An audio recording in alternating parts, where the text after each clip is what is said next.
জর্ডানে মার্কিন সামরিক বিমানে ইরানের মিসাইল হামলা আর কুয়েতে গুড়িয়ে দেওয়া হলো মার্কিন প্রতিরক্ষা ব্যবস্থা। মধ্যপ্রাচ্যে কি তবে সরাসরি বড় কোনো যুদ্ধের দামামা বেজে উঠল?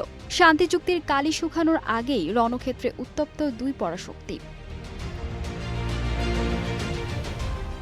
মধ্যপ্রাচ্যে মার্কিন যুক্তরাষ্ট্র ও ইরানের মধ্যকার সংঘাত এখন তুঙ্গে। গত কয়েকদিনের ভয়াবহ অস্থিরতায় নতুন মাত্রা যোগ হয়েছে সাম্প্রতিক দুটি বড় ঘটনায়।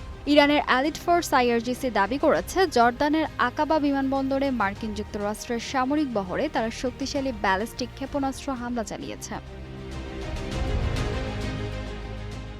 আইআরজিসির দাবি অনুযায়ী এই হামলায় মার্কিন C-17 পরিবহন বিমান এবং P-8 কমান্ড অ্যান্ড কন্ট্রোল বিমান মারাত্মকভাবে ক্ষতিগ্রস্ত হয়েছে।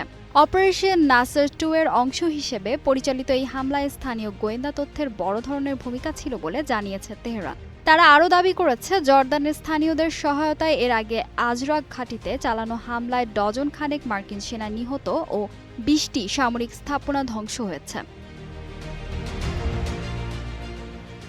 অন্যদিকে কুয়েতে অবস্থিত মার্কিন যুক্তরাষ্ট্রের দুটি গুরুত্বপূর্ণ সামরিক ঘাঁটিও এখন হামলার শিকার। ইরানের রাষ্ট্রীয় টেলিভিশন IRIB জানিয়েছে ক্যাম্প আল আদির গোলাবারুদের গুদাম এবং আলী আল সালেম বিমান ঘাঁটির প্যাট্রিয়ট ক্ষেপণাস্ত্র ব্যবস্থা ও রাডার লক্ষ্য করে এই ড্রোন হামলা চালানো হয়েছে।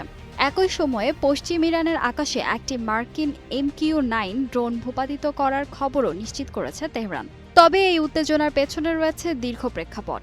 ইরানের বেশ কয়েকটি শহরে বিকট বিস্ফোরণের পর যুক্তরাষ্ট্র ঘোষণা দিয়েছে তারা হরমুজ প্রণালীর নিরাপত্তা নিশ্চিত করতে ও ইরানের সামরিক সক্ষমতা ধ্বংস করতে টানা নবম রাতের মতো হামলা চালাচ্ছে।